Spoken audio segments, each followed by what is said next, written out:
Bisa dibuka. Shalom Bapak Ibu yang terkasih. Shalom. Sekali lagi shalom. Shalom. Kita bersyukur atas kasih Tuhan boleh memberkati kita sepanjang 1 minggu lamanya, sehingga hidup kita boleh berlipat ganda atas berkat-berkat. Amin. Pada hari ini kita akan dijamah oleh firman Tuhan dengan tema tinggal di dalam Yesus yang akan disampaikan oleh hambanya Bapak Pendeta Herminda. Baik Bapak Ibu, sebelum kita memasuki ibadah kita, saya ajak Bapak Ibu untuk boleh bersatu.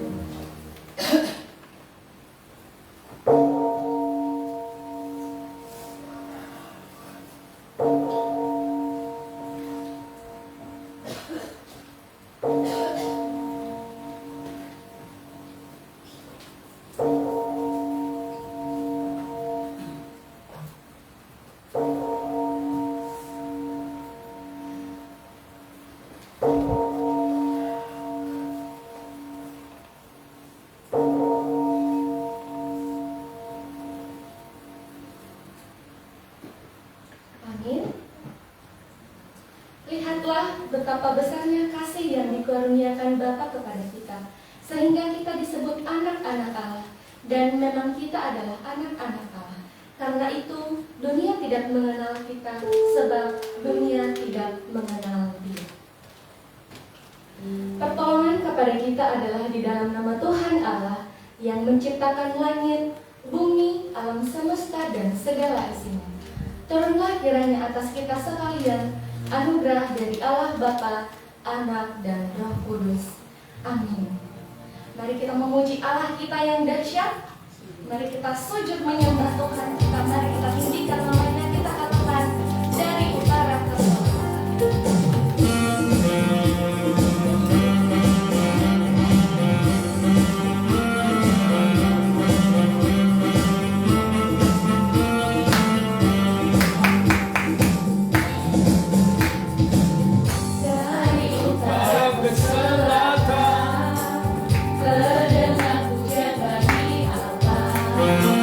Dari barat sampai ke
kasih karunia Allah yang menyelamatkan semua manusia sudah nyata, yang telah menyerahkan dirinya bagi kita untuk membebaskan kita dari segala kejahatan dan untuk menguduskan bagi dirinya suatu umat kepunyaannya sendiri yang rajin berbuat baik. Bapak Ibu dipersilahkan duduk. Mari kita menyembah Tuhan. Mari kita nyatakan satu hal yang kita rindukan di hadapan Tuhan pada saat ini. Kita mendatangi kehadiran Tuhan, mengucap syukur atas kasih Tuhan yang boleh senantiasa menghidupi kita, memelihara jiwa kita. Mari kita katakan, hal yang kami rindukan adalah berdiam di dalam firman Bapa. Dan hal yang kami minta adalah menikmati baik. Kita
perempuan di ayat yang ke-6, ayat yang ke-22, dan juga kaum laki-laki di ayat yang ganjil.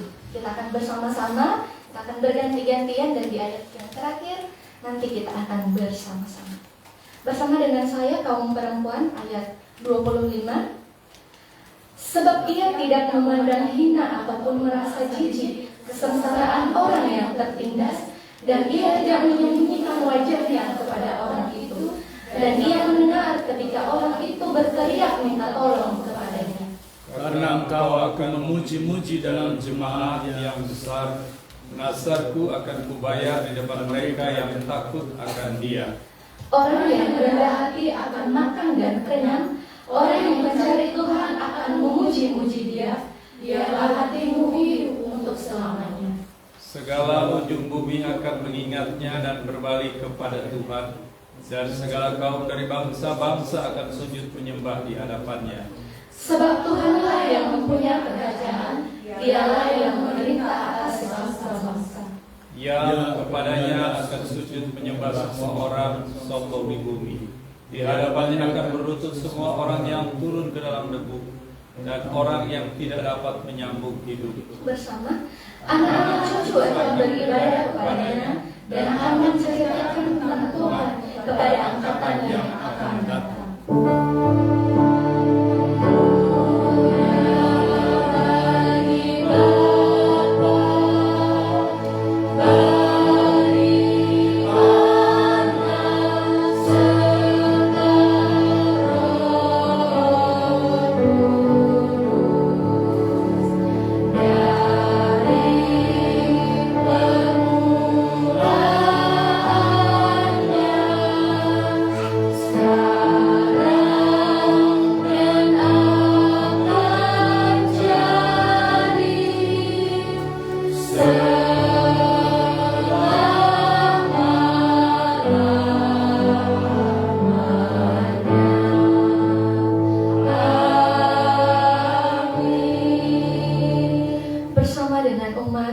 Percaya gereja di sepanjang abad dan tempat, kita mengaku pengakuan iman kita seturut dengan pengakuan iman rasuli kita bersama. Aku percaya kepada Allah, Bapa yang Maha Kuasa, Khalik langit dan bumi, dan kepada Yesus Kristus, Anaknya yang tunggal Tuhan kita, yang dikandung daripada Roh Kudus, lahir dari anak darah Maria, yang menderita sengsara di bawah pemerintahan Pontius Pilatus, disalibkan, mati dan dikuburkan, turun ke dalam kerajaan maut. Pada hari yang ketiga, bangkit pula dari antara orang mati, naik ke surga, duduk di sebelah kanan Allah, Bapa yang Maha Kuasa, dan akan datang dari sana untuk menghakimi orang yang hidup dan yang mati. Aku percaya kepada Roh Kudus, gereja yang kudus dan am, persekutuan orang kudus, pengampunan dosa, kebangkitan daging, dan hidup yang kekal. Amin. Kita akan menaikkan doa kita yang akan dipimpin oleh Pak Pendeta James.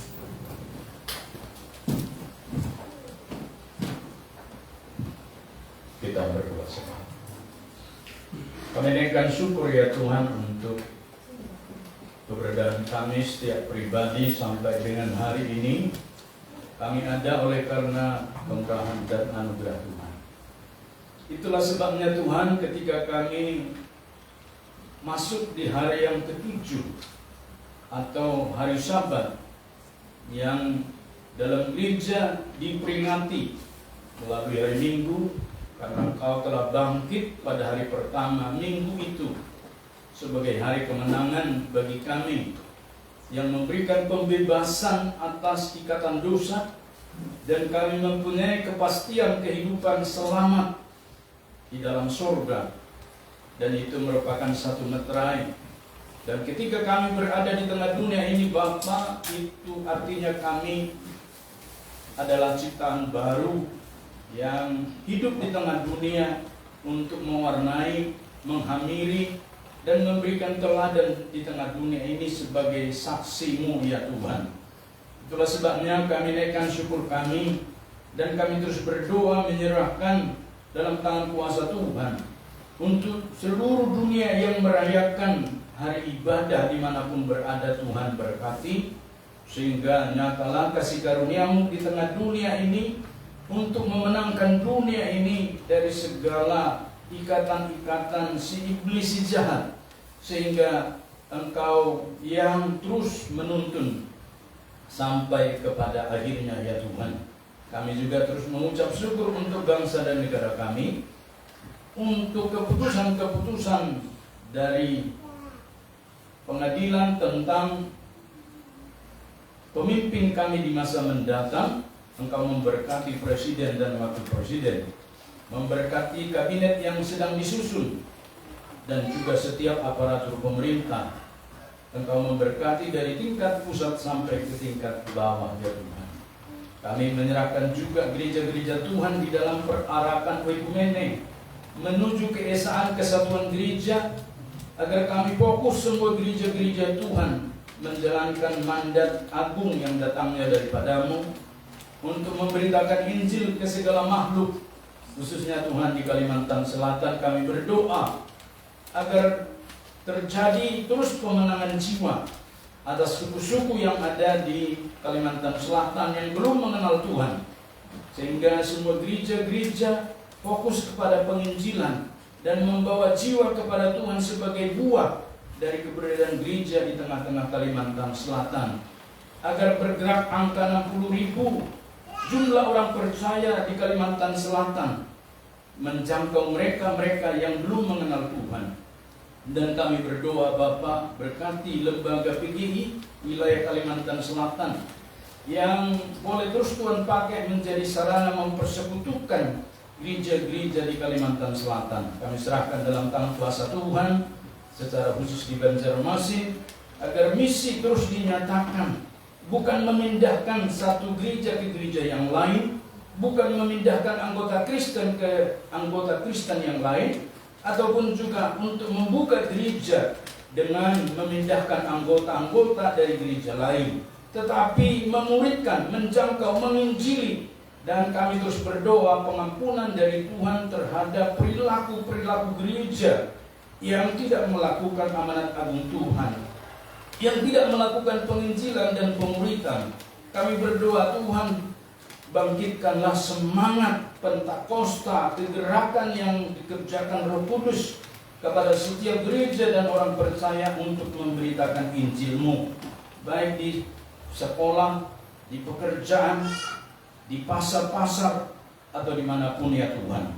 Oleh karenanya kami berdoa, berkati gereja Metodis bagian daripada gereja-gereja yang ada, sehingga juga menjangkau mereka yang belum mengenal Tuhan, sehingga di kota ini setiap waktu, setiap minggu, setiap bulan terus terjadi perarakan membawa jiwa-jiwa dan pembaptisan kepada Tuhan.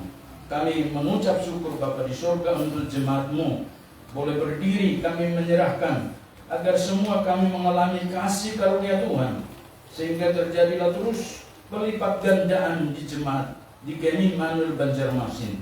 Engkau memberkati hamba Tuhan, juga para majelis dan juga para jemaat. Kami serahkan ke dalam tangan kuasa-Mu. Tuhan memberkati dan menolong keluarga pendeta James Damanik, keluarga pendeta Erwin Daud, keluarga Bapak M. Tambugolon, keluarga Bapak Jaka Sianipar, agar keluarga ini juga terus mengalami kasih karunia Tuhan. Berkati Ibu Supitri, dan secara khusus berkati Bapak Jaka Sianipar, supaya terus mengingat komitmen dan janjinya kepada Engkau ya Tuhan, sehingga dia datang juga beribadah. Kami menyerahkan dalam tangan kuasa Tuhan pergumulan-pergumulan mereka, urailah ya Tuhan, sehingga cepat dan di dalam pemeliharaan-Mu terjadi terobosan dan jawaban-jawaban. Berdoa untuk Patrick Sitohang, Yuda Dirmauli Huta Galung, juga Saudari Julina Jega, juga Saudari Cindy Lestari Silaban, Saudara Yohanes Geisler Patinama, Saudara kami Anton Gia. Engkau melawat dan menolong dia sebagai anak muda yang memberi diri melayani Tuhan sebagai majelis. Tambahkan hikmat supaya dapat mengatur waktu penuh dengan keseimbangan antara berkuliah, bekerja, dan juga melayani Tuhan, dan terutama datang beribadah. Tuhan tolonglah dia dalam segala pergumulannya. Kami menyerahkan dalam tangan kuasa-Mu. Demikian juga dengan keluarga Yoel Tandi. Tuhan memberkati dan menolong. Juga kami serahkan Alvin adiknya, agar juga mengingat cinta kasih Tuhan, supaya datang beribadah kepada Engkau ya Tuhan. Kami serahkan masa depan mereka, Tuhan terus campur tangan. Kami serahkan dan berdoa menyerahkan ke dalam tangan kuasa Tuhan Suryani Harefa, Mas Dayanti Gula yang sedang praktek. Tuhan memberkati dia. Engkau memakai anak muda ini luar biasa. Kami serahkan kepemimpinannya, Tuhan terus menolong, sehingga PTKMI di dalam kepemimpinannya membawa terobosan dan kemajuan. Juga kami berdoa untuk keluarga Bapak Elekson Padang, Tuhan memberkati. Kami mengucap syukur untuk pelayanannya, berkati rumah tangga, keluarga, dan pekerjaannya. Keluarga Ibu Susi Melinda, kami berdoa di dalam nama Yesus. Kami berdoa agar juga terus mempunyai komitmen kesetiaan sebagai buah sulung jemaat ini dibaptis. Engkau memberkati, menolong, dan segala penghalang dia aktif ke rumah Tuhan biar dipatahkan dalam nama Yesus. Agar dia juga dapat membawa anaknya Yohanes ke gereja ya Tuhan. Kami menyerahkan dalam tangan kuasa-Mu. Tuhan memberkati dan menolong Bapak Joni Latu Perisa. Tuhan memberkati Pak Joni dengan segala pergumulan di usia tuanya hari ini. Engkau menolong dia teguh dalam Tuhan. Dengan penuh perjuangan, dia terus datang ke rumah Tuhan. Engkau memberkati dia. Dan segala pergumulan-pergumulannya, mari Tuhan Engkau campur tangan. Engkau memberkati anak-anak, menantu, cucunya, supaya juga mengasihi Pak Joni sebagai orang tuanya ya Tuhan. Kami serahkan agar kuasa-Mu bekerja dengan kuat di dalam diri anak-anaknya yang pernah mengecap kasih karunia Tuhan di dalam Kristus. Terima kasih, kami berdoa dan terus menyerahkan dalam tangan kuasa Tuhan untuk Ibu Sarah Cinhiau, Ibu Panggabean, Ibu Moni, dengan segala pergumulannya. Engkau terus tambahkan kepada dia hikmat, supaya mengerti akan arti gereja, supaya terus di dalam Engkau mengalami pertolongan, sehingga dia dapat mengasuh dan terus mendewasakan Leni anaknya ya Tuhan. Kami berdoa Tuhan berkati kesehatannya kemanapun berada. Tuhan jaga, pelihara, dan tolong ya Bapa. Demikian juga dengan Ibu Yuliana dan juga Apriani Presidia Gultom, Sugar Saplesa. Dan kami terus berdoa untuk pemeliharaan Tuhan dalam tangan kuasa Tuhan. Untuk Allegra, Engkau memberkati dia di Jakarta dan menolong dia sehingga mendapat pekerjaan di sana.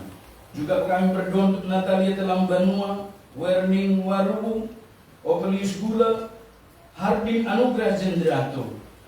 Mari Tuhan lawat dia, tolong dia, dan berikan terus pencerahan kepadanya. Demikian dengan Delfrian Daki. Dan kami serahkan Tuhan ke dalam tangan kuasa-Mu, Boinus Kobogau. Engkau menolong dia juga. Kami serahkan Nixon Tapani, milik Niat Zebua, dan juga Cici Daily. Serta kami serahkan untuk Ober Zalukhu. Kami berdoa Tuhan berkati dan tolong, sehingga dia mempunyai terus kesetiaan kepada Engkau ya Tuhan, sehingga dalam segala hal mempunyai satu prinsip, terus memuliakan Tuhan di dalam hidupnya. Saudara kami Marali Warubu, saudara kami Amos Itlai yang sudah selesai judisium dan akan menunggu wisuda. Tuhan memberkati pekerjaannya kelak. Tuhan menolong dimanapun berada, dan saat ini dia bekerja. Tuhan memberkati. Kami serahkan juga untuk saudara kami Martin Lutherku. Tuhan memberkati dia sebagai anak muda yang berkomitmen melayani Tuhan di panitia kebaktian. Tuhan tambahkan terus kesetiaan kepadanya. Demikian juga dengan saudara Ricardo Benzema. Mari Tuhan lawat dia. Roh Kudus-Mu bekerja dengan kuat dalam dirinya, sehingga tidak Engkau biarkan dia berpikir menurut kehendak dan apa yang menurut dia baik, tetapi menurut pekerjaan Roh Kudus-Mu dalam pikirannya, agar dia taat kepada Engkau dengan sungguh-sungguh. Kami terus menyerahkan untuk Ibu Melani. Tuhan memberkati kerinduannya mau dibaptis.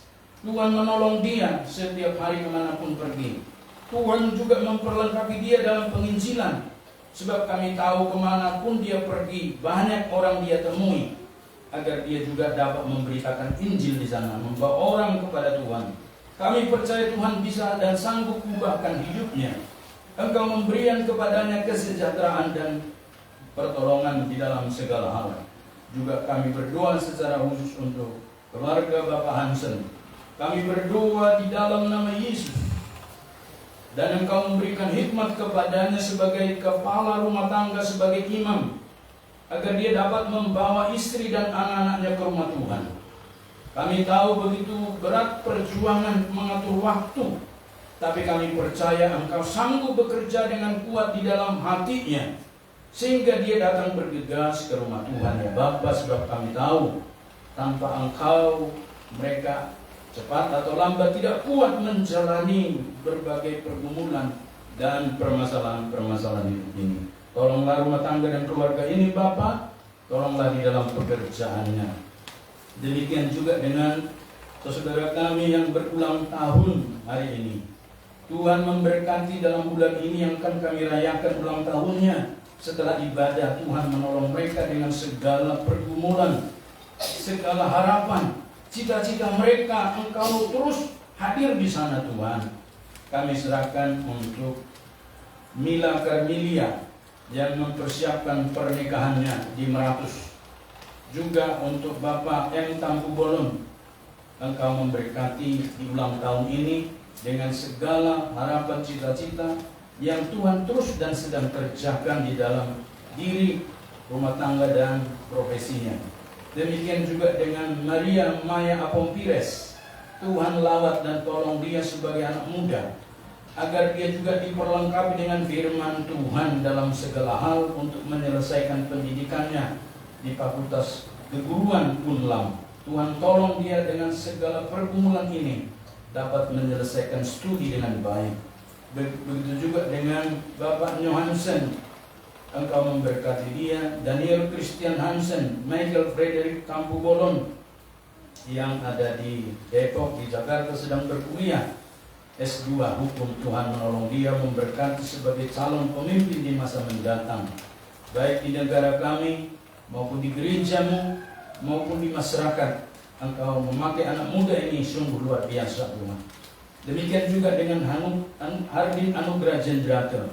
Engkau lawat dia dan tolong sehingga seperti namanya anugerah, agar dia juga menghayati setiap anugerah Tuhan yang terus Tuhan kerjakan dalam dirinya, mempersiapkan masa depannya dan menjaga dia dari pergaulan yang buruk, dan menolong dia mengalami perjumpaan cinta kasih Tuhan senantiasa. Kau memberkati segala kesulitannya dan menolong supaya dia ada jalan keluar.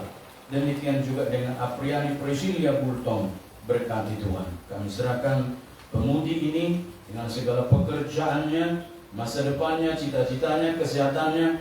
Engkau memberkati juga keluarganya dan adiknya yang sedang kuliah di Palangkaraya, berkati. Kami mengucap syukur untuk keluarga besar Gemi Manuel Banjarmasin yang hari ini boleh terus mengalami cinta kasih karunia Tuhan. Kau dengar seru doa kami Bapa, karena kami berseru di dalam nama Yesus yang memberikan anugerah dan pertolongan kepada kami. Terpuji termulia nama-Mu Bapa. Dalam nama Yesus kami berdoa dan kami mengucap syukur. Amin.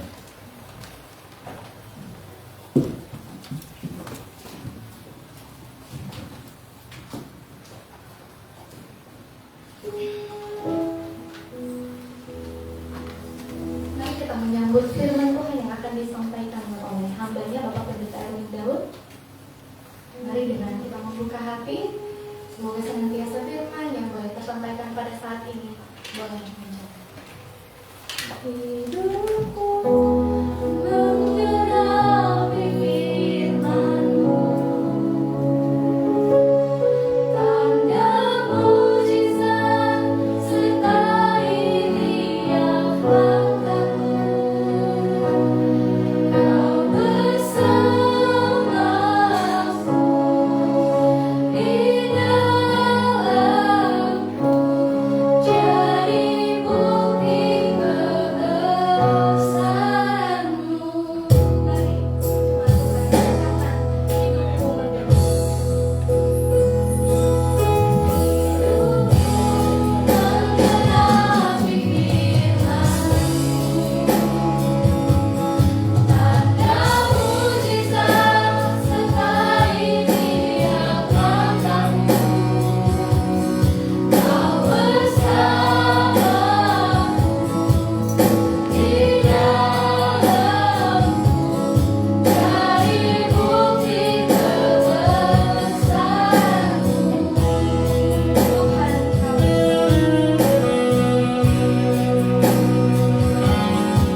hormat dan syukur kami naikkan kepadamu ya Tuhan, oleh karena kasih dan karunia Tuhan senantiasa menyertai kami dalam sepanjang hidup kami. Terlebih khusus sepanjang minggu ini ada banyak cerita, ada banyak sejarah yang telah mewarnai hidup kami, yang menunjukkan bahwa Tuhan menyertai dan memberkati kami. Sampai kami boleh ditibakan di hari Sabat, hari Minggu, hari perhentian, hari yang penuh dengan kemenangan. Amin. Untuk bersama-sama menikmati sukacita di dalam Engkau ya Tuhan. Dan sebentar kami akan merenungkan sebagian firman-Mu. Engkau tolong setiap kami, pimpin kami, dan memberkati semua panca indera kami, agar apa yang kami baca, apa yang kami renungkan pada pagi ini boleh senantiasa menjadi rema yang menguatkan, memampukan, dan memperkaya hidup rohani kami. Kami memohon dan berdoa hanya di dalam nama Tuhan Yesus Juru Selamat kami yang hidup. Amin. Amin. Bapak Ibu dipersilakan duduk kembali.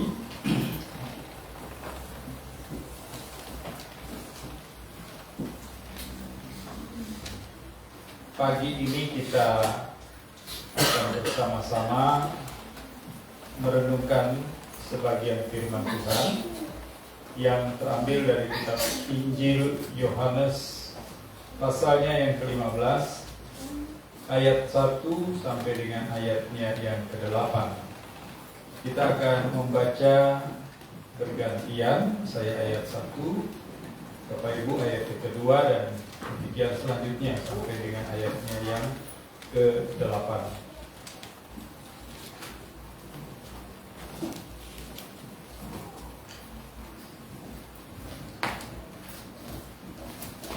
Injil Yohanes pasal 15 ayat 1.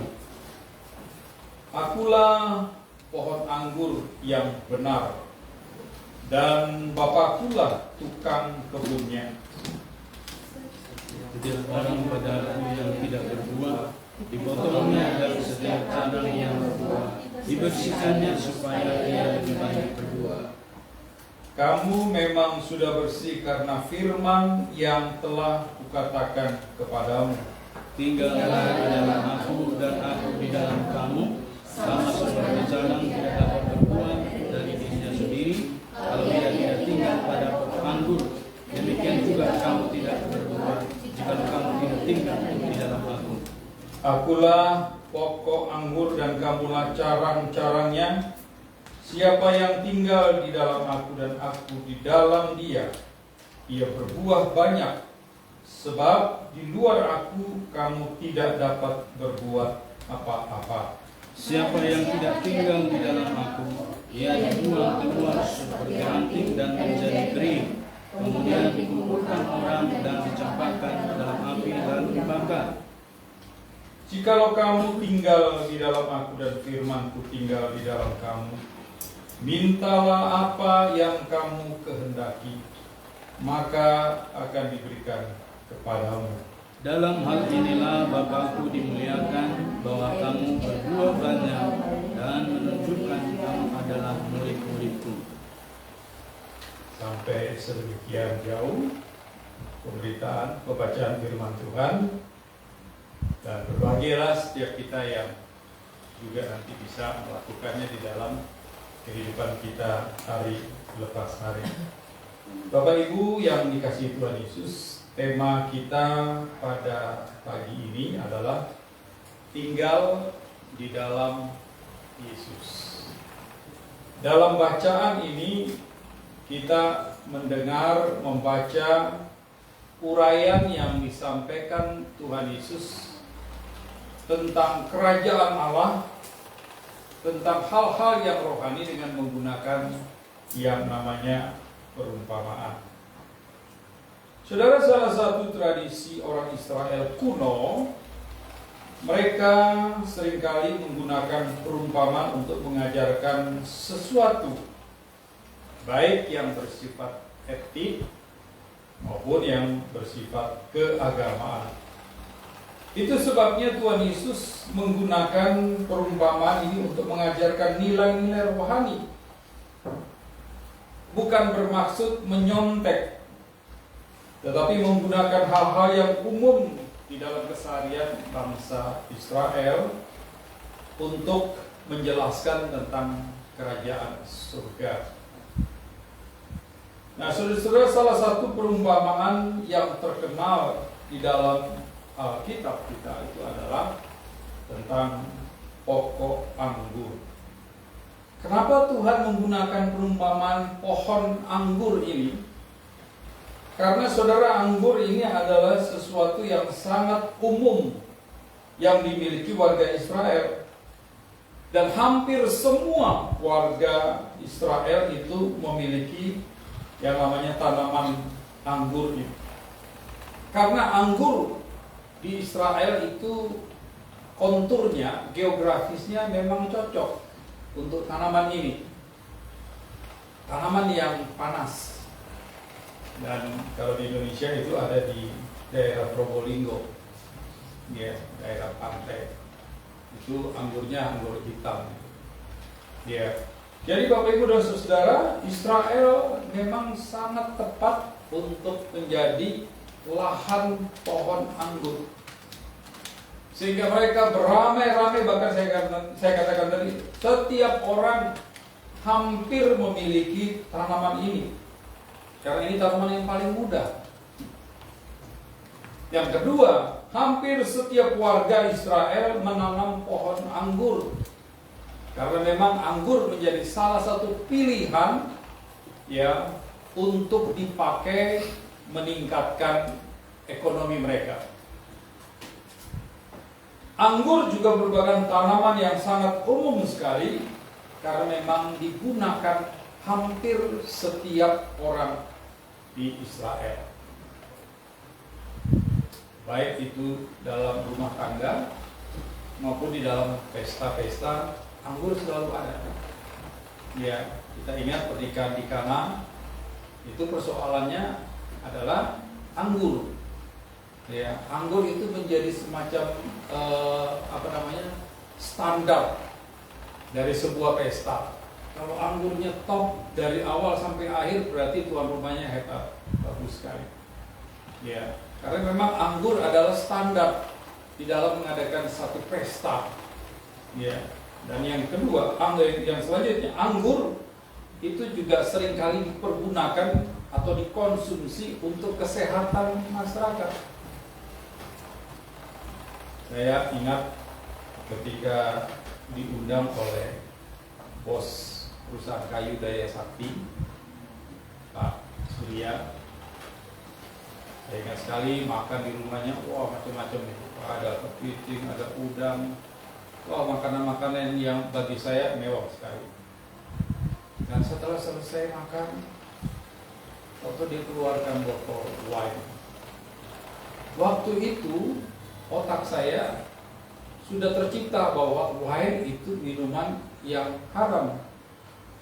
Minuman yang nggak boleh disentuh. Ya, yang identik dengan kemabukan dan lain-lain sebagainya. Dia boleh bagi. Saya coba tanya, minuman mewah sekali, harganya juga sekitar 200 sampai 300 ribu. Ada 2 atau 3 botol karena orangnya banyak. Pak Surya ini dulu adalah tokoh Buddha. Kalau Bapak Ibu ke Siring itu ada lihat bangunan tinggi sekali, itu vihara yang dibangun oleh Pak Surya, Pak Budi Surya. Dan kemudian dia masuk Kristen. Orang pertama yang dia kunjungi dan dia minta untuk hadir di rumah adalah saya. Ya, sehingga setiap kali dia undang kami, dia jamu kan. Dan setiap kali jamu dia pasti kasih wine. Saya pikir, wah, ini saya mau nolak. Oh, nanti tidak enak ini orang baru ini ya. Saya minum, kok enak?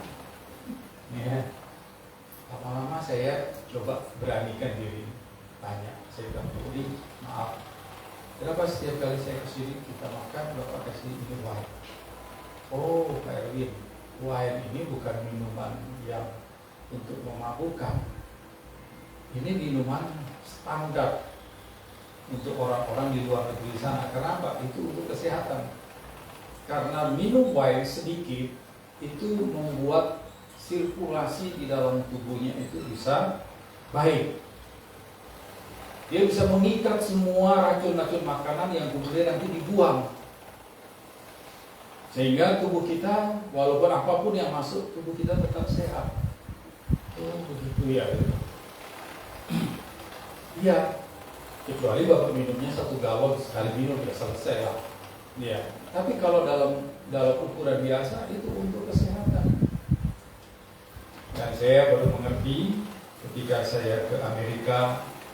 Ternyata memang di sana wine selalu menjadi suguhan terakhir ya untuk mengikat makanan-makanan berlemak yang kemudian dibuang ya, sehingga apapun yang kita makan racun-racun lemak-lemak itu terbuang dan yang tinggal adalah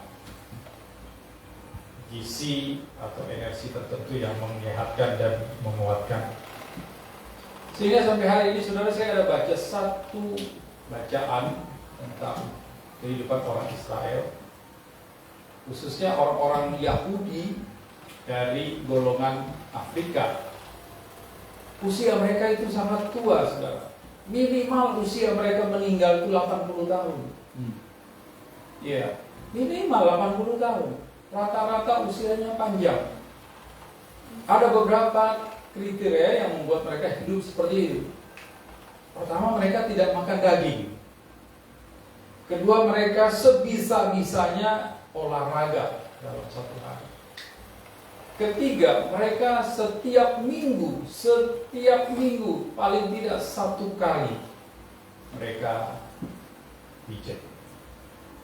Dan yang terakhir, mereka selalu menyuguhkan minuman ini. Ya. Jadi sampai hari ini, kalau saudara mungkin bisa buka YouTube, bisa baca itu. Orang-orang sana begitu luar biasa usianya. Kenapa? Karena memang tubuhnya itu luar biasa. Sehingga kalau Tuhan menggunakan metafora ini, perumpamaan ini tidak salah. Karena ini adalah minuman umum, buah umum yang setiap orang ada dan setiap orang mengkonsumsinya. Karena ini berhubungan dengan kesehatan, berhubungan dengan banyak hal yang sangat positif sekali. Dan tentunya juga berhubungan dengan kemampuan geografis di daerah itu untuk bisa menanam pohon anggur dengan baik sekali. Saudara, di dalam perumpamaan tentang pohon anggur ini ada 3 pokok penting yang perlu kita telisik tentang anggur ini yang diutarakan oleh Tuhan Yesus. Yang pertama, saudara, di situ ada keterangan tentang yang namanya pokok anggur, ya, atau batang utama dari sebuah tanaman anggur. Batang anggur itu tidak terlalu besar, saudara, tetapi dia bisa hidup cukup lama. Walaupun batangnya tidak terlalu besar, tetapi proses pertumbuhannya itu dia bisa kemana-mana. Dia bisa sangat luas sekali. Kalau mungkin areanya 4x4 itu, satu batang aja bisa tertutupi para-paranya. Karena memang anggur adalah tanaman yang sangat produktif di dalam mencari, menghisap hal-hal yang sifatnya cair. Yang luar biasa sekali. Sehingga saudara tidak heran kalau di dalam bagian ini Tuhan mengungkapkan tentang skema dari sebuah pohon anggur. Dan di dalam ayat yang pertama Tuhan katakan bahwa pokok anggur, aku ini adalah pokok anggur. Dia ingin memberikan kepada saya, memberikan informasi kepada saya dan saudara dan para pembacanya bahwa dia seperti pokok anggur. walaupun kecil, walaupun tidak terlalu besar, tetapi memiliki daya serap yang luar biasa. Dan daya serap ini kemudian diberikan, disuplai ke satu bagian yang namanya carang atau ranting. Ya. Nah, di sini Tuhan Yesus katakan, aku pokok anggur yang benar, bukan yang nggak benar, yang benar. Karena ada kriteria pokok yang benar itu apa saja. Tentunya kalau ada pokok anggur yang benar, kemungkinan besarnya juga ada yang tidak benar. Dan itu tergantung dari cara menanamnya, cara merawatnya, cara memeliharanya. Kalau cara menanamnya salah, maka tentu proses pertumbuhan pokok anggur ini tidak baik. Tapi Tuhan katakan, aku pokok anggur yang benar.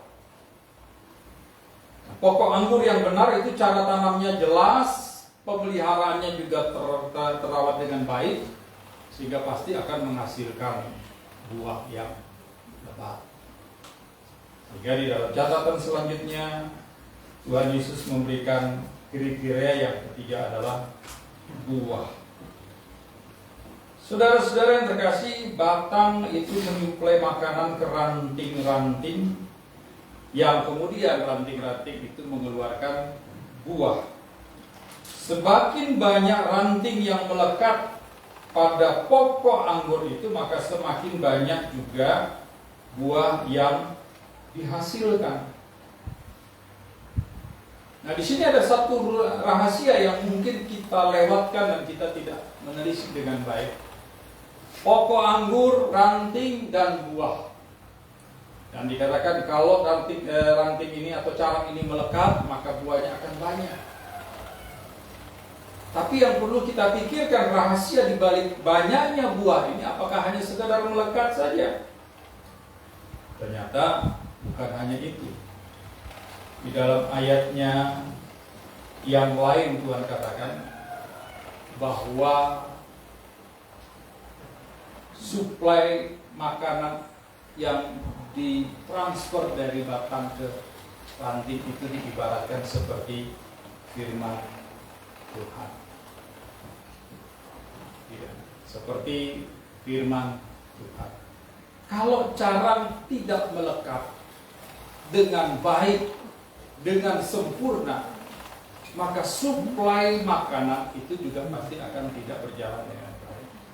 Kalau setiap orang yang percaya kepada Tuhan tidak melekat dengan baik dengan pokok anggur kita, yaitu Yesus Kristus, maka suplai kebenaran firman Tuhan itu tentunya akan mengganggu proses pertumbuhan dan proses pembuahan kita sebagai orang percaya.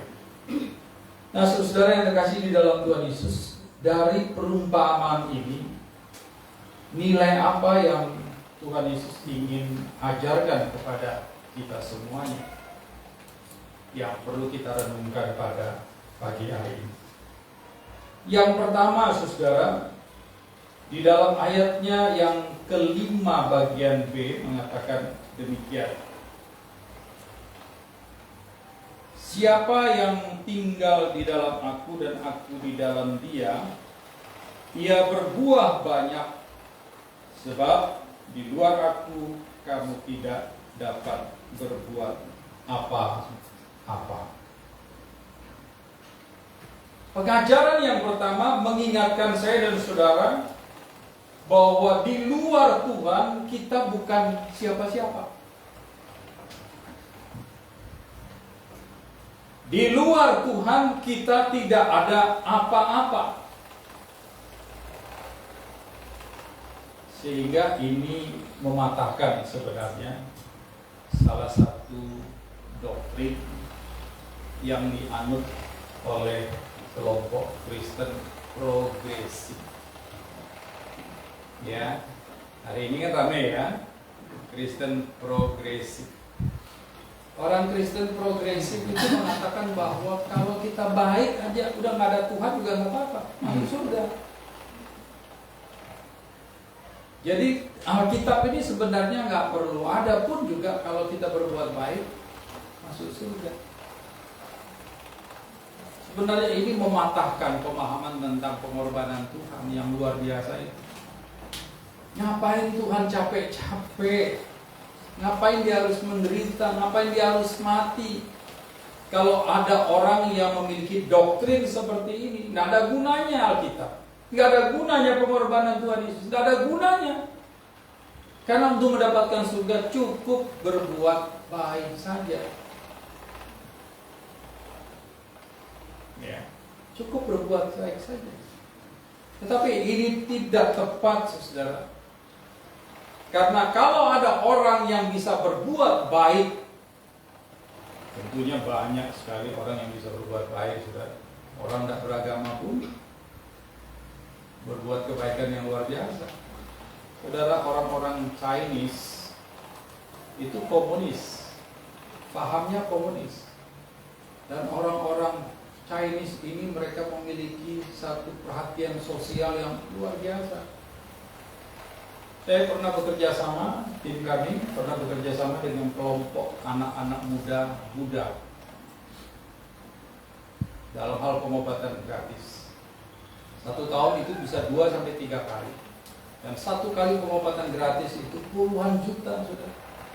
Karena mereka beli obat, mereka sewa dokter, mereka siapkan makanan-makanan, mereka siapkan dana-dana untuk tim kami yang survei dan membantu mereka.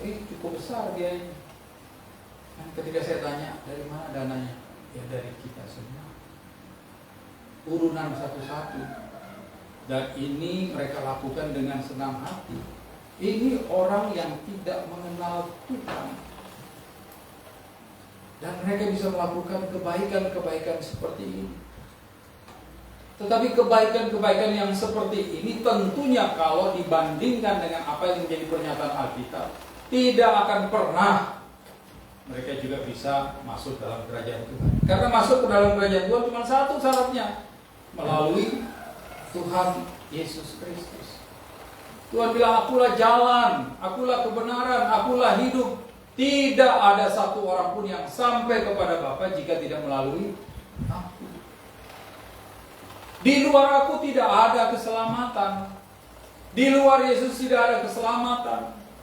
Di luar Kristus tidak ada anugerah yang namanya surga. Nggak ada surga. Itu bukan katanya orang.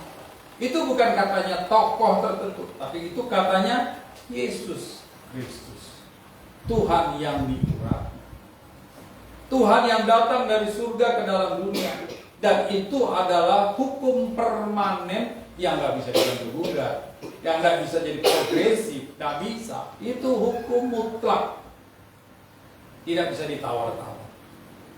Jadi kesimpulannya bahwa di dalam Tuhan pasti ada keselamatan, pasti ada anugerah, pasti ada kebahagiaan dan sukacita. Tetapi di luar Tuhan kita tidak menjadi siapa-siapa. Karena ini pernyataan Tuhan, di luar aku, di luar saya, ya, kamu akan dibuang dan dicampakkan. Pernyataan ini, saudara, ada beberapa kali diulang. Bahkan kalau kita baca kitab Wahyu, pada waktu pengadilan di arsnya yang putih itu, ya, ketika Tuhan membaca seluruh file hidup manusia satu persatu, maka ada 2 pernyataan yang sangat-sangat genting dan penting. Masuklah anakku yang kukasihi ke dalam kerajaan. Tetapi ada satu kata yang mengerikan yang mengatakan, buanglah, lemparlah dia ke dalam lautan api yang menyala-nyala. Artinya apa? Tak berguna. Tidak berguna lagi karena mereka adalah orang-orang yang tidak hidup melekat dengan Tuhan, yang tidak terkoneksi dengan Tuhan, sehingga kemudian mereka dianggap tidak punya apa-apa. Di luar Tuhan kita bukan siapa-siapa. Dan akibatnya kita bisa baca di dalam ayatnya yang ke-6 tadi bahwa dicampakkan di dalam lautan api yang menyala-nyala. Sehingga dengan demikian saudara, kita tidak bisa dapat mengandalkan harta kita. Kita tidak bisa mengandalkan kepunyaan kita. Kita tidak bisa mengandalkan kekayaan kita, kecantikan kita. Kita tidak bisa mengandalkan apapun juga yang kita miliki kalau kita masih berada di luar Tuhan. Saya ingat saya punya perjalanan hidup, saudara. Karena saya anak pertama, beban itu di pundak saya besar sekali. Adik saya itu banyak, ada 5 orang, manusia semua. 2 perempuan dan 3 laki-laki. Apa saya pensiun itu saya masih SMA. Gajinya waktu dinas itu 19.000. Dapat jatah bulanan beras itu 15 kilo. Bagus sekali waktu itu berasnya, ya. Jadi kalau emas putih sama emas kuning, mahal mana gitu? Kayaknya emas kuning ya yang mahal. Nah, berasnya juga kuning. Padahal yang paling enak sebenarnya beras putih ya, yang warnanya putih. Ini kita dapat berasnya kuning. Tahun-tahun 70-an. Mungkin Pak Tampu masih ngalami itu. Karena dia dulu di militer pasti makannya apa aja yang dikasih hajar. Ya. Berasnya kuning sudah.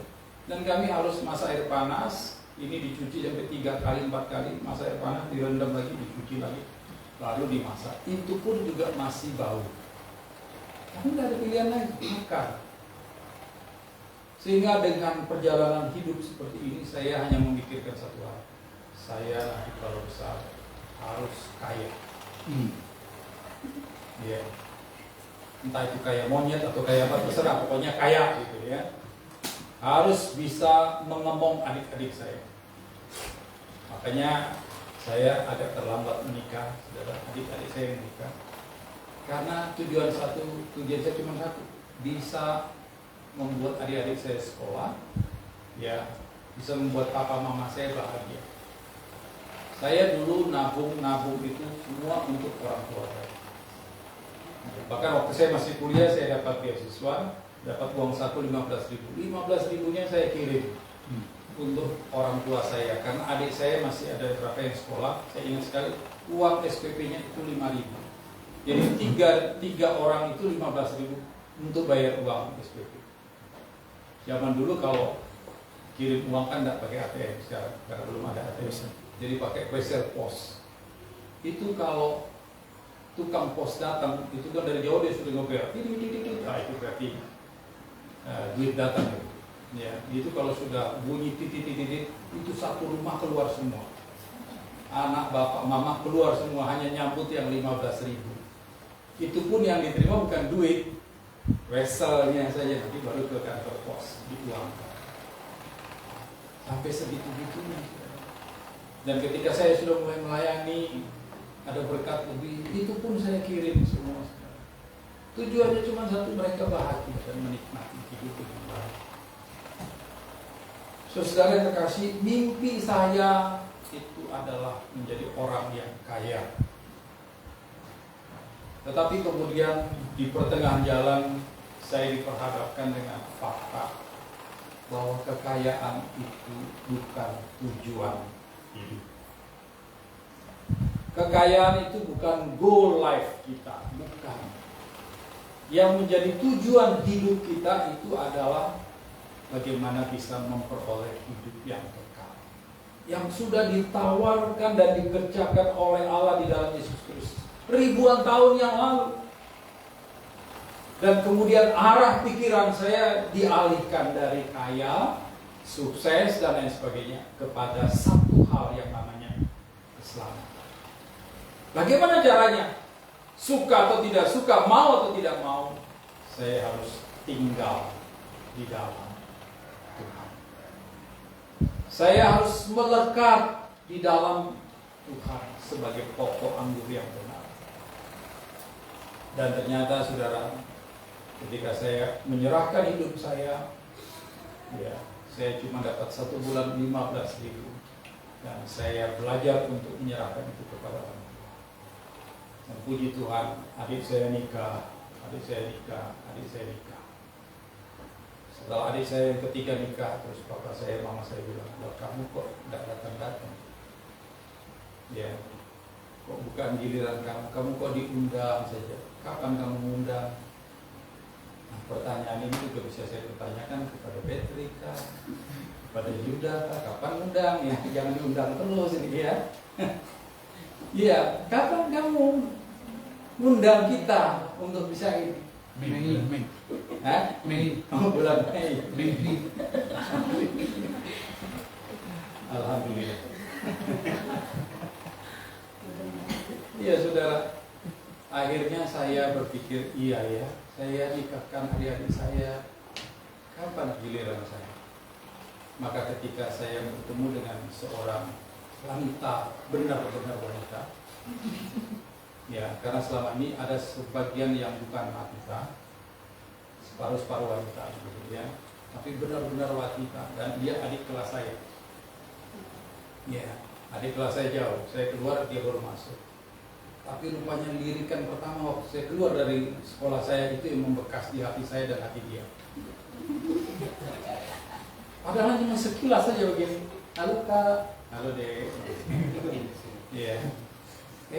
Itu yang membekas dan Tuhan kirim dia untuk saya. Nah, ketika itu saya bilang sama papa saya, Pak, tanggal sekian, tanggal 21 Juni, ya, saya akan menikah. Ya, Bapak persiapkan, semua dipersiapkan, harus datang. Saya dengar cerita dari Bapak saya. Sejak surat saya datang, waktu itu belum ada jam. Sejak surat saya datang, 4 bulan April, saya nikah bulan Juni, 21 Juni. Bulan April itu mama saya sudah tidak tahu, tiap hari dia siap semua. Barang yang sudah dicuci untuk dibawa, dicuci lagi. Dia disiapin terus. Karena mereka sangat ingin melihat saya menikah. Dan setelah saya menikah, mereka datang, wah itu kebahagiaan luar biasa. Saya juga bahagia sekali. Ya, saya sangat senang dan sangat bahagia sekali. Saudara yang terkasih dalam Tuhan, saya mau katakan bahwa ketika impian saya untuk menjadi sesuatu, tapi ternyata saya harus memilih sesuatu yang tidak sesuai dengan impian saya menjadi seorang kaya, seorang pengusaha. Tuhan tidak pernah meninggalkan dan melepaskan tanggung jawabnya untuk memberkati saya. Dia tetap memberkati saya. Dan yang saya suka cita adalah dia tetap memberkati saya. Tetapi dia telah memberikan saya berkat yang lebih daripada sekedar materi, yaitu keselamatan di dalam dia dan dipilih untuk menjadi hamba. Nah, saudara yang terkasih di dalam Tuhan Yesus, saya kemudian berpikir kembali, kalau waktu itu saya kekeh, saya ngotot untuk tetap menjadi orang kaya, mencari materi sebanyak-banyaknya, dan saya melepaskan diri dari pokok anggur itu, saya nggak tahu saya jadi apa. Saya nggak tahu, saya nggak bisa bayangkan saya jadi apa. Tapi saya bersyukur bahwa di dalam Tuhan saya diperhitungkan menjadi anaknya, menjadi miliknya dan menjadi saluran berkat bagi orang. Tetapi kalau tidak, tentunya saya bukan siapa-siapa. Dalam perumpamaan ini Tuhan ingin menekankan dan mengingatkan saya dan saudara dan murid-murid yang lain bahwa di luar Tuhan kita bukan siapa-siapa. Petrus meninggalkan pekerjaannya, Andreas meninggalkan pekerjaannya. Itu masalah sebenarnya, tetapi tidak menjadi masalah yang terlalu besar, karena Tuhan tetap memakai dan memberkati. Mereka semakin dekat, melekat dengan Tuhan. Kebenaran-kebenaran firman Tuhan itu membuat mereka berbuah secara luar biasa. Roma adalah bangsa yang menghancurkan kehidupan kekristenan, tetapi dengan buah dari pelayanan para murid-murid Tuhan di kota Roma, Roma menjadi Kristen.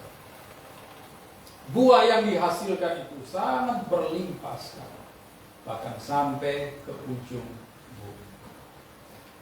Yang kedua, saudara, pelajaran dari perumpamaan pokok anggur ini. Pokok anggur ini di dalam ayat yang pertama, Yesus sendiri yang mengatakan bahwa Dia adalah pokok anggur itu. Ya. Dia memproklamirkan dirinya bahwa Dia adalah sumber penyuplai makanan-makanan rohani yang sangat berguna bagi pertumbuhan cabang atau ranting, pertumbuhan orang-orang yang percaya kepadanya. Dia ini memberikan proklamasi, pernyataan besar bahwa di luar Dia tidak ada kebenaran. Walaupun sepertinya itu kebenaran, tetapi kebenaran itu kebenaran yang palsu, kebenaran yang abu-abu. Kristen progresif sepertinya masuk di akal, tapi itu bukan kebenaran, karena kebenarannya tidak seperti yang didogmakan, didoktrin oleh Kristen progresif. Kalau bisa berbuat baik, masuk surga. Habib siapa itu katanya, oh baik sekali orang, tidak mungkin dia masuk neraka. Dia pasti masuk surga, baik.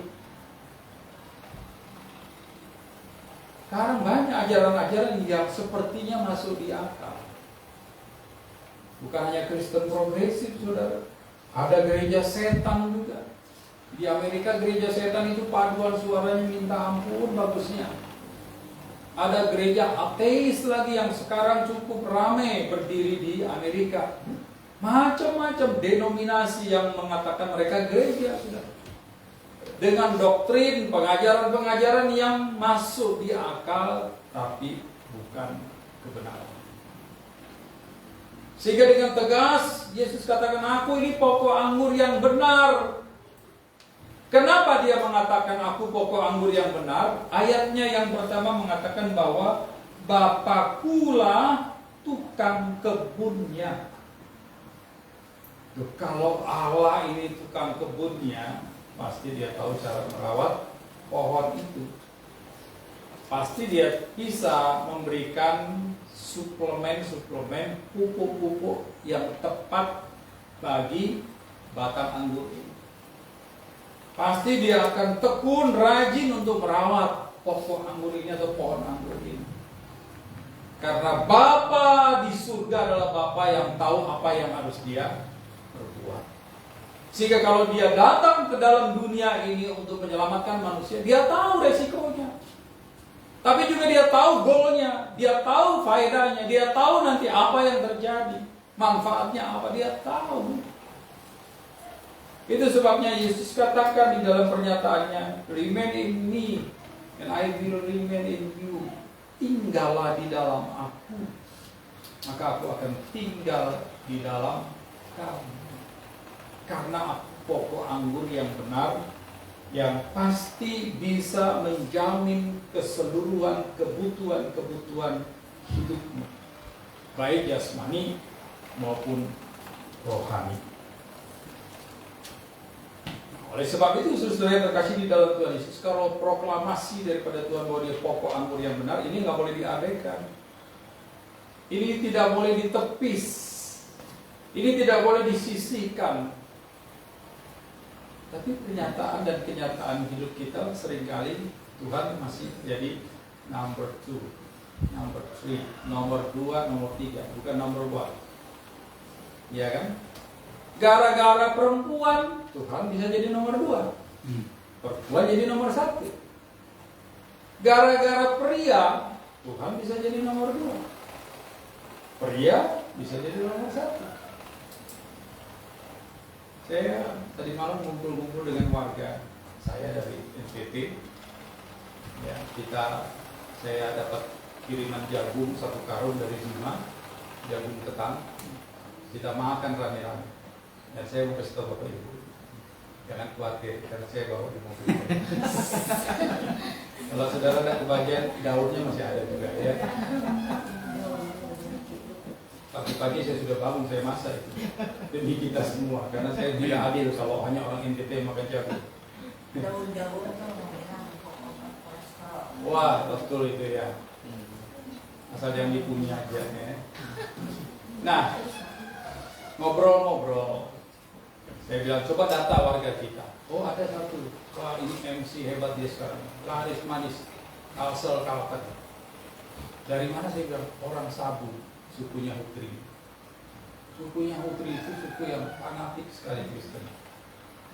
Terus saya kata, oh ya dia di gereja mana? Oh iya, sorry. Dia nggak ke gereja. Dia ke gereja Bawang Putih. Oh, gereja Bawang Putih? Iya, kok bisa? Ya karena menikah. Cowoknya luar biasa ganteng. Hidungnya lubangnya 2. Matanya 2. Lengkap semua. Dan materinya oke punya. Saya kaget. Gara-gara pria. Tuhan nomor 2. Pria nomor 1. Gara-gara harta, gara-gara jabatan, dan gara-gara banyak hal, seringkali di dalam kekristenan kita diganggu. Sehingga kita membuat Tuhan itu jadi nomor 2, nomor 3, dan sebagainya. Terkadang gara-gara sesuatu pun juga kita meninggalkan ibadah. Padahal ibadah itu adalah sebenarnya nomor 1 dalam hidup kita. Tuhan siapkan hadirat Tuhan itu supaya kita beribadah kepada Dia. Tuhan selamatkan kita dengan satu tujuan supaya kita kembali kepada natur yang semula, menyembah Dia, memuliakan Dia. Tapi terkadang saudara, gara-gara sesuatu Tuhan nanti, ibadah nanti saja. Nah, ini mengingatkan saya dan saudara bahwa kalau dia mengatakan, aku pokok anggur yang benar, Bapakku tukang kebunnya, ini kalau menjadi fondasi hidup iman kita yang harus kita lekatkan kepada Dia. Makanya kalau Tuhan Yesus katakan, tinggallah di dalam aku dan aku di dalam engkau, maka engkau akan berbuah banyak. Berbuah banyak ini banyak hal. Bisa yang bersifat materi dan juga bisa yang bersifat rohani. Seperti saya contohkan tadi, saya kepingin kaya, tapi kemudian saya harus tinggalkan itu untuk melekat pada Tuhan. Dan ternyata Tuhan tidak juga lepaskan saya. Saya tetap diberkati dan bisa memberkati keluarga, adik, orang tua saya. Saudara yang terkasih di dalam Tuhan Yesus. Dan persoalan yang ketiga yang diajarkan oleh Tuhan Yesus melalui perumpamaan ini adalah rahasia untuk berbuah banyak cuma 1. Yang pertama melekat, dan yang kedua adalah firman Allah. Ayatnya yang ketiga mengatakan, kamu memang sudah bersih karena firman yang telah kukatakan kepadamu. Ayatnya yang ketujuh mengatakan, jikalau kamu tinggal di dalam aku dan firmanku tinggal di dalam kamu, mintalah apa yang kamu kehendaki, maka akan diberikan kepadamu. Ini adalah poin penting di dalam perumpamaan firman Allah. Makanya saya agak sedikit miris kalau tiap hari Kamis CM yang hadir, kalau nggak salah paling banyak 11 mungkin. Kelas meeting itu adalah satu wadah sebenarnya yang sangat baik untuk mengajar, untuk memperkaya kita sekali. Saudara tahu ketika orang-orang Kristen itu menerima Tuhan sebagai Tuhan dan Juru Selamat mereka, Setelah Petrus berkhotbah di dalam Kisah Rasul pasal 2, berapa orang yang bertobat? Berapa orang? Berapa orang? Tolong. Ini ada yang 1000, 2000, kok kayak tawar-menawar nih ya. Berapa? Nyontek aja, buka aja Alkitabnya. 3.000 orang yang dibaptis dan menerima Tuhan Yesus sebagai juru selamat mereka. Kisah Rasul pasal 2 ayat 42, kemudian terjadi dinamika dalam hidup orang-orang ini. Tiap-tiap hari mereka berdiam dalam pengajaran para rasul, menyelidiki firman Tuhan, dan menyediakan hatinya, hidupnya untuk menerima kebenaran firman Tuhan yang disampaikan oleh para murid. Dan kalau kita perhatikan, setelah itu mereka diaspora karena Yerusalem dihancur-leburkan. Mereka dengan terpaksa harus pergi kemana-mana. Thomas dalam sejarahnya pergi ke India, Andreas sampai ke Sisilia dan kota-kota Roma lainnya. Yang lainnya di kota Roma. Petrus di kota Roma. Yohanes di mana? Dibuang di mana? Di Pulau Monyet. Dia dibuang di mana? Masih ingat? Ya, cari sendiri ya nanti ya. Artinya mereka penyebar. Penyebaran mereka bukan karena mereka lari tunggang langgang, saudara. Itu semua ada dalam rencana Tuhan. Kota Roma yang begitu bengis kemudian takluk dalam tangan Tuhan dan menerima Yesus Kristus sebagai Tuhan dan Juru Selamat. Kenapa? Kekuatan daripada firman Allah. Perkataan-perkataan Allah tidak membuat mereka gentar dengan menghadapi kesulitan. Tidak membuat mereka ciut ketika menghadapi pembunuhan-pembunuhan yang keji. Tidak. Tetapi firman Allah memampukan mereka untuk menghadapi segala macam situasi.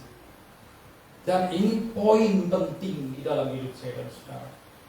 Sehingga saya dan saudara sebagai orang percaya, sebagai orang Kristen, tidak boleh meninggalkan yang namanya firman Allah. Kitab Mazmur memberikan satu pernyataan yang kemudian jadi bagi. Firman kita bagi kakiku, teranglah di jalanku. Dia membuka wawasan-wawasan yang selama ini menutup mata kita. Dia mencerahkan mata rohani kita yang selama ini membuat kita gelap dan tidak dapat memandang kebenaran dengan baik. Firman Tuhan itu seperti pelita yang membuat mata kita terbuka dan melihat. Sehingga ketika kita melihat, kita bijaksana di dalam memilih. Ya, kalau orang yang tidak bijaksana, matanya nggak kelihatan, dia tabrak-tabrak, saudara. Tapi orang yang bisa melihat, dia bisa memilih mana yang harus dijalani, mana yang harus ditinggali.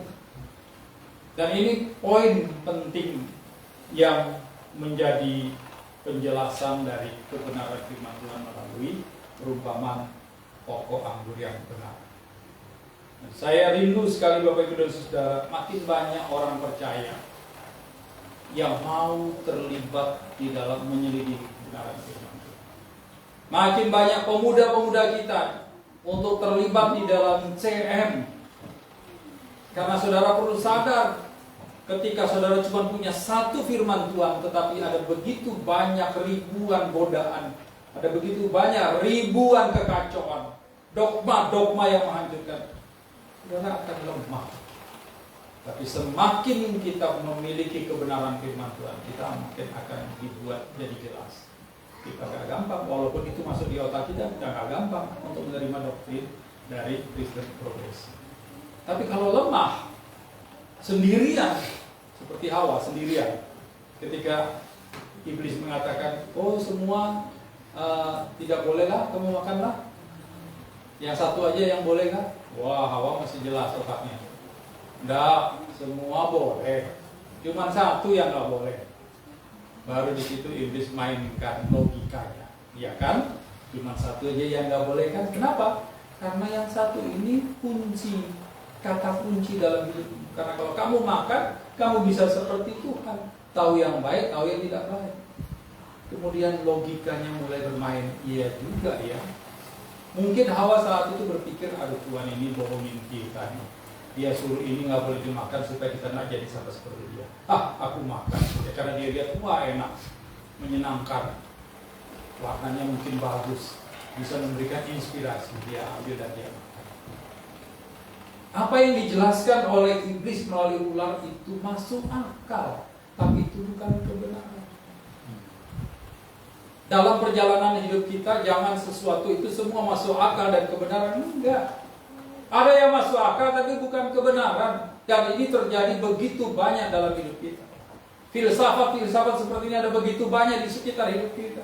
Kalau kita tidak tahu kebenaran, kita akan pasti ditipu melalui logika-logika. Tapi kalau kita banyak mengenal kebenaran, maka logik-logik seperti ini akan terhidupkan. Kita terus bisa dapat berjalan dan menghasilkan buah yang di dalam bait yang terakhir, ayat yang terdapat mengatakan kita bisa memuliakan Dia. Ya, ayat 8 mengatakan dalam hal inilah Bapakku dimuliakan, bahwa kamu berbuah banyak dan menunjukkan kamu adalah murid-murid. Amin. Kita berdoa.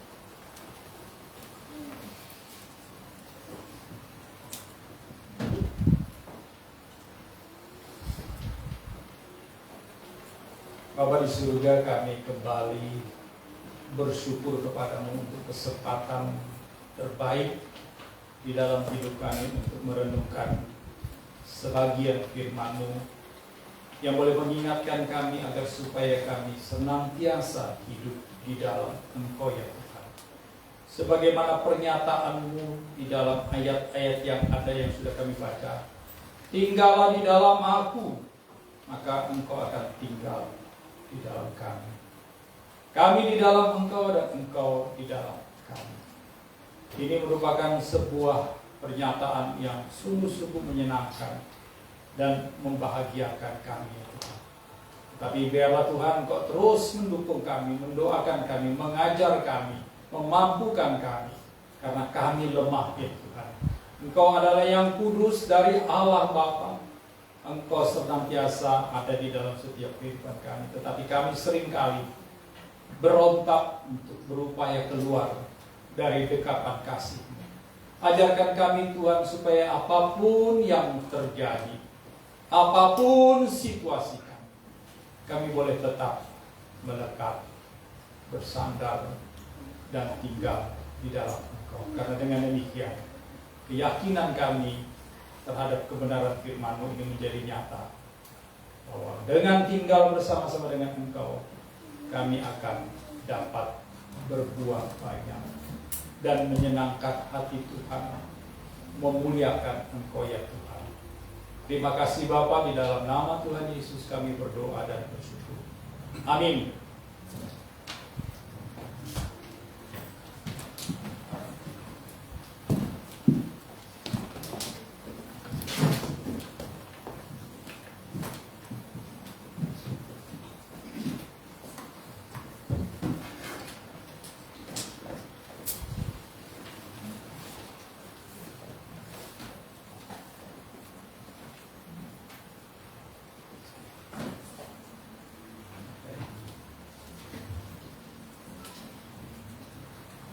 Amin. Terima kasih untuk pemberitaan firman Tuhan yang begitu luar biasa yang disampaikan oleh hambanya. Kiranya kita semua terberkati.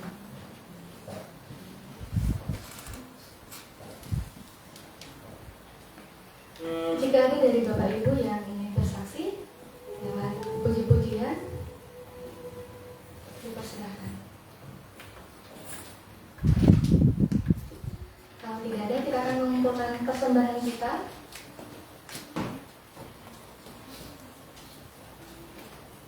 Firman Tuhan, kini aku telah menerima semua yang perlu daripadamu, malahan lebih daripada itu. Aku berkelimpahan karena aku telah menerima kirimanmu dari Epafroditus, suatu persembahan yang harum, suatu korban yang disukai dan yang berkenan kepada Allah. Allahku akan memenuhi segala keperluanmu menurut kekayaan dan kemuliaannya dalam Yesus Kristus. Mari kita bersorak di dalam doa. Kami bersyukur Tuhan untuk kasih-Mu yang boleh kami nikmati sepanjang satu minggu ini Tuhan. Engkau memberkati kami, Engkau memelihara kami dalam usaha pekerjaan, sehingga pada saat ini Bapa, kami diberi kesempatan untuk mempersembahkan yang terbaik untuk Tuhan sebagai hasil daripada usaha dan pekerjaan kami Bapa. Engkau terimalah persembahan kami ini menjadi persembahan yang harum di hadapan Tuhan, yang juga diterima oleh Tuhan. Bapa, Engkau berkati jemaat-Mu Tuhan di dalam pekerjaan usaha, sehingga boleh semakin bertumbuh di dalam-Mu dan memberikan lebih yang terbaik untuk Tuhan. Terima kasih Tuhan Yesus yang baik, kami mempergunakan waktu ini untuk memuliakan nama-Mu saja. Dalam nama-Mu Tuhan Yesus Kristus kami berdoa mengucap syukur. Amin. Sambil mengumpulkan persembahan, kita nyanyikan pujian kita, Yesus pokok dan kitalah caranya.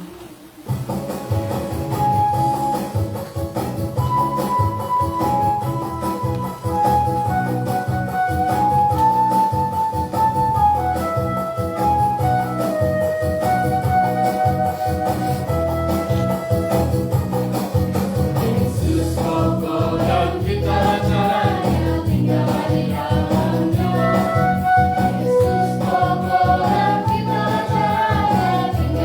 dalam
bersama-sama di dalam doa Bapa kami.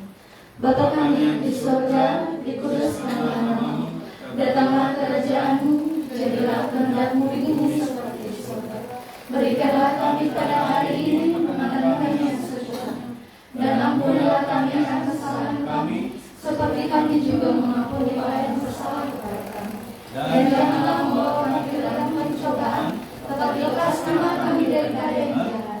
Karena Engkau yang punya kerajaan dan kuasa dan kemuliaan sampai selama-lamanya.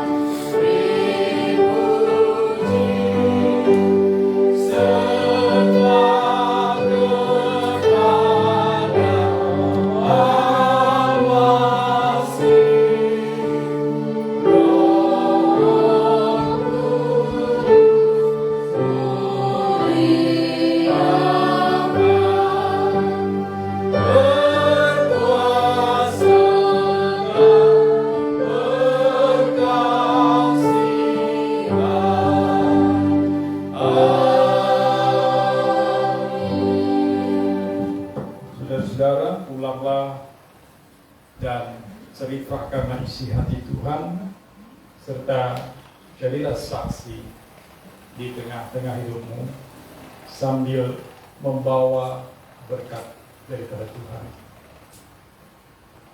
Kasih sayang Tuhan yang sempurna di dalam anaknya Yesus Kristus dan Bapa yang kekal, serta penyertaan, kekuatan, penghiburan daripada Roh Kudus, menyertai kita sekalian dari sekarang sampai Maranatha, Tuhan Yesus datang untuk yang kedua kalinya. Amin.